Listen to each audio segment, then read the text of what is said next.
It had been 6 weeks since Ava had woken up at the Ivy Gate Castle. She stared out the window from her guest suite. The grounds were surrounded by a lush, dense green forest that stretched out for miles in all directions. Off to the south was a small lake which fed a river, flowing further south. The clearing in which the castle was nestled was very well kept. It had narrow stone pathways that weaved through hedges lined with white lilies, beautiful climbing red roses and ivy that wrapped their way around statues of half-naked women made of white stone. Fountains fell like waterfalls, cascading over shallow rocks. It certainly was a thing of beauty, as though it had been cut straight out of a National Geographic magazine. A soft breeze passed through the open window carrying on it the fragrant floral scent from the gardens below, a sweet yet spring-like scent with hints of honey, grounded by the muskiness of the earth. It tossed her long brown hair around her face. She closed her eyes and inhaled deeply, drinking in the heat from the warm sun, which hung low in the morning sky. The sound of happy songbirds chirped softly in the distance, a stark contrast to her current mood. She exhaled in a long, slow breath as she looked out across the clearing. A group of about 30 people trained below, slightly to the east, too far away to make out anyone's features. They were fast, graceful, serious yet playful in their attacks. It was like she was watching a ballet. Time passed by differently at the castle, losing track of how long she had been watching them. They were mesmerizing. Watching them had become part of her regular morning routine. Ava sighed as she retreated back to the oversized black sofa in the middle of her room and flopped down. The sofa sat facing a large floor-to-ceiling stone fireplace adjacent to the window. The fireplace had been given a whitewash of paint, giving it a more modern look. It wasn't even the most spectacular feature in the room. To her left was a king-size 4-post canopy bed, adorned with more fluffy pillows one person could ever possibly need and draped with the most exquisite silk fabric. Beside the bed was a door leading to a walk-in closet that housed more clothes, shoes, handbags and accessories that one person could possibly want or need. The floors were made of large, wide slats of dark mahogany wood, and the walls were exposed cobblestone, giving the room a rustic, old-world charm. The ceiling was more extravagant, not your typical ceiling. It was made with plaster that had been hand-sculpted into a design of large white roses and ivy, all in exceptional detail which was carried throughout the castle. To the right was the bathroom with its white marble floors all trimmed and accented in gold. Not her style, but still absolutely breathtaking. A glassed-in shower which had not one but 2 shower heads and a rainfall shower hanging from the ceiling took up most of the real estate. A standalone claw foot tub, large enough for 2 people, sat in the corner near a set of French doors that led out to a private balcony. The toilet was tucked away at the back, hidden behind a double vanity with a stark white quartz countertop that elegantly displayed matching clear glass bowl sinks. However, none of its beauty, luxury or extravagance brought Ava any comfort. I will never get to see the ballet again, she thought to herself. Ava was still adjusting to her new life, as they called it. More importantly, she was still grieving the loss of her husband, a man she had been married to for over 10 years, a man she thought she would grow old with. The familiar ache in her chest stirred again as tears filled Ava's eyes. It felt as though death itself had come for her in a slow, burning, agonizing suffering, as a hole was being ripped through her chest only to make room for emptiness. But she was not that lucky, for she had escaped death, only to be trapped in her perceived misery. His name was Eric, and he was her best friend, soulmate, her everything. He was about 5'8" tall, which was a whole foot taller than Ava. His hair was a silvery blonde, and he had the warmest brown eyes which reminded her of a hot cup of cocoa on a cold winter's day, deep and warm. He had just enough chest hair which was only visible at the collar of his golf shirts. Ava loved the fact he had a hairy chest. It made him look manly, strong, and sexy. Most women her age didn't care for body hair, but she loved how it would tickle her nose every time he would wrap his strong arms around her as he kissed the top of her head. She could still remember the scent of his cologne, Acqua di Gio, bitter notes of citrus with a subtle hint of rosemary, with a warm woody base, lingering hints of the salty sea air drenched in a musky silkiness. They were both athletic, however his body resembled more of an athlete than hers did, but Eric didn't care. Eric loved her curves. He made her feel like she was the most beautiful woman in the entire world, made her feel desired, sexy, and wanted. The two were inseparable, volunteering together, traveling together, even dancing barefoot in the kitchen after a few too many glasses of wine together, laughing until their cheeks and sides ached together. Inseparable from the day they first met. Ava loved him so much and missed him even more. Ava was lost in her thoughts when there was a knock at the door. "Ava, come in," she said, not getting up from the couch. Her voice sounded hollow even to herself, wiping away the tears that slid down her cheeks with the sleeve of her shirt. "Emmeline, I brought you some tea and soup," Emmeline said as she walked through the door. She was very beautiful and looked maybe all of 25 years old, but Ava had a feeling that she was much older than her appearance portrayed. She must have been at least 6 feet tall, which made Ava slightly jealous. She had shoulder-length blonde curly hair, a dark creamy complexion, bright blue eyes, high cheekbones, and a lean muscular frame. She was carrying a bowl of soup and a cup of tea on a wooden tray carved with roses and ivy around the edges. It looked handcrafted, and resembled that of the roses and ivy from the statues below, and the ceiling she stared at nightly when she couldn't sleep. Ava, what was with these people and their tea? Ava thought to herself. Ava, thank you, but I am not really hungry. Her voice was husky from crying most of the morning. Emmeline looked down at Ava and smiled, trying to mask her concern, but the worry in her eyes gave her away. Emmeline was the first person Ava saw after waking up after the accident, and Ava felt that she was one of the only ones who looked at her as if she wasn't an outsider, intruding on their land. She was also the Alpha's mate. Ava, was that right? The Alpha's mate? Is that what he called himself? She thought to herself honestly she couldn't remember. This was all so new, really overwhelming. Emmeline, you need to keep up your strength, Ava. And yes, my mate is the Alpha, but you may call him Alpha Sean. Her voice was soothing and reassuring. Ava, right, you can read minds. Ava's eyes bulged out of her head, still in disbelief, even though this wasn't the first time she had done it. Drawing in a deep breath to calm herself, Ava sat back deeper into the couch as Emmeline walked over to set the tray on the coffee table and take a seat next to her. Emmeline, here, drink this. Emmeline handed Ava the cup of tea. She had to admit the tea did smell amazing. Not knowing what flavor it was, she took a small sip, testing the temperature. It was delicious, so she took another larger sip. It had gentle notes of apple, with the mellow sweetness of honey at the tip of the tongue. It spread through her body, calming her from the inside. She welcomed the feeling. Emmeline had come to visit Ava every day since the accident. Ava wasn't exactly a prisoner, but she couldn't exactly leave either, now that she knew what they were. The first few days Ava was at the castle, Emmeline and her mate Alpha Sean would visit her. However, he stopped coming because Emmeline could sense that he terrified Ava. He was a huge man, about 6 feet 8, with light brown hair, emerald green eyes, tanned complexion, and a solid frame. It was during the second week at the castle when Emmeline first visited Ava alone. That's when she told her about her people.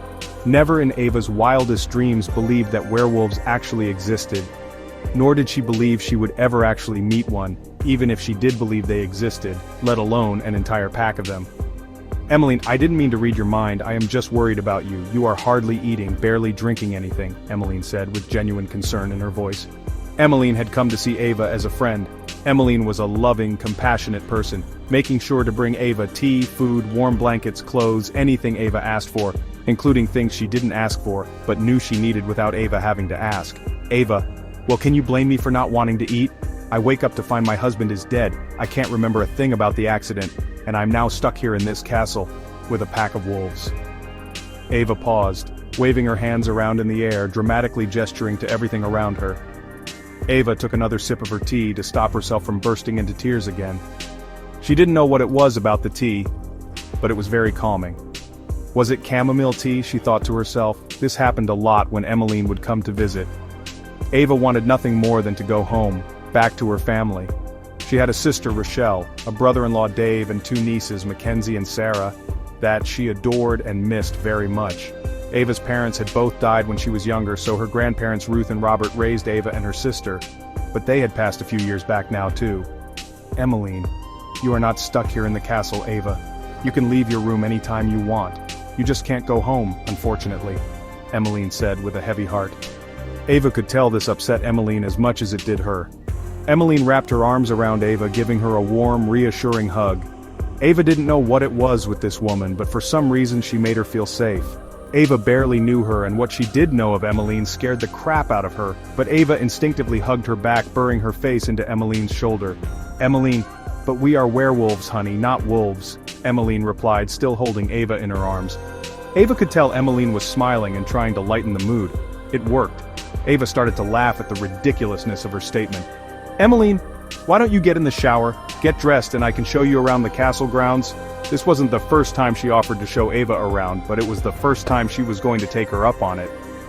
"Ava, okay," Ava said, letting go of their embrace and wiping the boogers from her nose with the back of her sleeve, noting the wet tear stains she had left behind on Emmeline's light blue shirt. Ava got up slowly and headed to the bathroom. "Emmeline, when was the last time you showered?" "Ava, 2 days ago. Or was it 4 days ago?" Ava paused and thought about it for a second. She shrugged. Honestly, she couldn't remember. She didn't really care about how she looked. "Ava, why, Emmeline, because you kind of smell." Emmeline wrinkled her nose and made a face. Ava lifted her arm and took a sniff but couldn't smell anything. What was she talking about? "I don't smell anything. I put deodorant on this morning, I think," she thought to herself. Emmeline? Heightened sense of smell. "Go shower. We don't need you attracting any unwanted attention." "I will wait," she said, leaning back into the couch, making herself more comfortable. Unwanted attention? What was she talking about? No one wanted me here anyway, Ava thought to herself. When the girls would come in to clean her room and make her bed, they always looked at her with disgust on their faces. Ava got the strong feeling they hated coming into her room. Ava just assumed it was because she was an outsider. Could it be because I smelled? Ava thought, practically running to the shower as Emmeline chuckled. Trying to hurry through her shower, taking extra care to lather, rinse and repeat shampooing her hair, Ava had to admit it did feel good to shower. The vanilla and patchouli-scented body wash enveloped the bathroom. It was rich and intoxicating with its sweet and spicy earthy notes. You either loved it or hated it, and Ava loved it. It felt good to get clean again. It really had been 4 days since her last shower. Gross, she thought to herself. When Ava finally finished her shower, she stood in front of the mirror over the sink. It was clouded by the hot steam from her shower. Ava used the towel to clean a small circular section, revealing her reflection in the mirror. She had bags under her blue eyes, and they were still a bit bloodshot and puffy from crying so much. Her complexion was pale, mostly from not eating properly and not seeing the sun for 6 weeks. Ava was very much an outdoorsy type of girl, normally having a nice tan. Her long chocolate brown hair hung in loose wet waves that covered her breasts. Ava didn't look her age. She looked about 10 years younger. Most people thought she was in her early to mid-20s, not her mid-30s, and for that she was extremely grateful. Ava had been truly blessed with great genetics. No wrinkles or early signs of aging, even though she spent a great deal of her free time outside. Drying herself off as best she could, she wrapped the towel around her body, while she quickly blow-dried her hair before heading for the door. As she reached for the doorknob, she paused. "Ava, Emmeline, can you hear me through the door?" She knew it was a stupid question. Of course she could. Heightened sense of hearing. "Emmeline, yes, I can hear you. What do you need?" There was a slight laugh to her voice. Not a mean laugh, just an amused one. She was right on the other side of the door where Ava stood hesitating. Damn, she hadn't heard her get up off the couch and walk across the room. She was so quiet when she walked and fast, too. "Ava, maybe some privacy?" She really didn't want to walk out in just a towel with her sitting on the couch. Ava was sure everyone got to see all of her when she was first brought to the castle's infirmary, but she was unconscious then. She really wasn't comfortable with people seeing her with nothing but a towel on. There was an even longer pause. Ava was about to open the door thinking Emmeline had left, but then she spoke. "Emmeline, your kind is so funny when it comes to nudity." "I will close my eyes. Will that make you feel better?" "Well, that will have to do, I guess. And what did she mean by my kind is funny when it comes to nudity? I guess when you had a body like hers, I wouldn't care if people saw me naked either," Ava thought to herself. "Ava." "Yes, thank you," Ava replied, opening the door just a crack to see if she indeed had her eyes closed. She had. Ava contemplated for a moment, waving her hand in front of Emmeline's face to check, but she was pretty sure she would have sensed that too. Instead, Ava tiptoed out of the bathroom trying to be quiet. Why? She really had no idea. Making her way to the walk-in closet next to her bed, Ava pulled on a pair of underwear, jeans, and a t-shirt. As she was bent over looking for a sensible pair of sneakers to wear for their walk, a dark shadow slowly crept over her. She froze, her mind and body filling with fear. The tiny hairs on the back of her neck raised. giving way for goosebumps to cover her flesh. Her palms instantly became sweaty as her hands trembled. Ava's pulse thundered in her ears like a freight train as she broke out into a cold sweat. She was no longer alone in the closet. Panic bubbled in the back of her throat like a tiny acid lump, taking away her ability to swallow back the bile that was quickly rising in the back of her throat. "Emmeline, you don't want me to see you with just a towel on, but you don't have a problem with not wearing a bra in public?" Emmeline asked. This time she was full-on laughing. Emmeline scared the crap out of Ava, her heart was racing, and her body started to tremble. It took Ava a second to catch her breath. As she stood up and looked down at her chest, Ava could see the full outline of each of her breasts, and the faintest outline of her nipple. She was breathing a little too quickly, and her chest rose and fell with each heavy breath. "Emmeline, I'm so sorry. I didn't mean to scare you," Emmeline exclaimed apologetically, losing all sense of humor in her voice. Even though Ava knew Emmeline would never hurt her, the fact that she was human, in a castle full of werewolves, was still terrifying. Emmeline pulled Ava into a hug, burying Ava's face into her breasts. Ava's mind wandered to the thought of her own breasts. They were quite large, 36Ds, but she had nothing on Emmeline. Her breasts were firm yet soft at the same time, Ava noted. She suddenly had no idea why she found herself thinking about boobs. "Emmeline, better?" Emmeline asked. Ava looked up at her and raised an eyebrow, confused. "Emmeline, I read in a motherhood book that said humans found breasts to be comforting," she mused. Ava, "Yeah, if I was a baby, but I am a 36-year-old woman," she exclaimed. Emmeline and the other werewolves may have looked like humans, but they really didn't know much about humans. Physically, they looked the same, but when it came to culture and behaviors, they were very different. Ava had to admit, though, Emmeline was comforting. Ava wasn't attracted to women, she was straight, but Emmeline was beautiful, and Ava was drawn to her presence for some unknown reason. Emmeline had this uncanny ability to project feelings onto people. She could make them feel calm, happy, relaxed, all with a simple touch. Ava shuddered to think what she could make her feel if she was her enemy: fear, terror, agony. But nothing could make Ava feel worse than she already did. "Emmeline, come, let me show you your new home." Her enthusiasm was infectious. Ava couldn't help but smile as Emmeline led her out of her suite and down the hallway.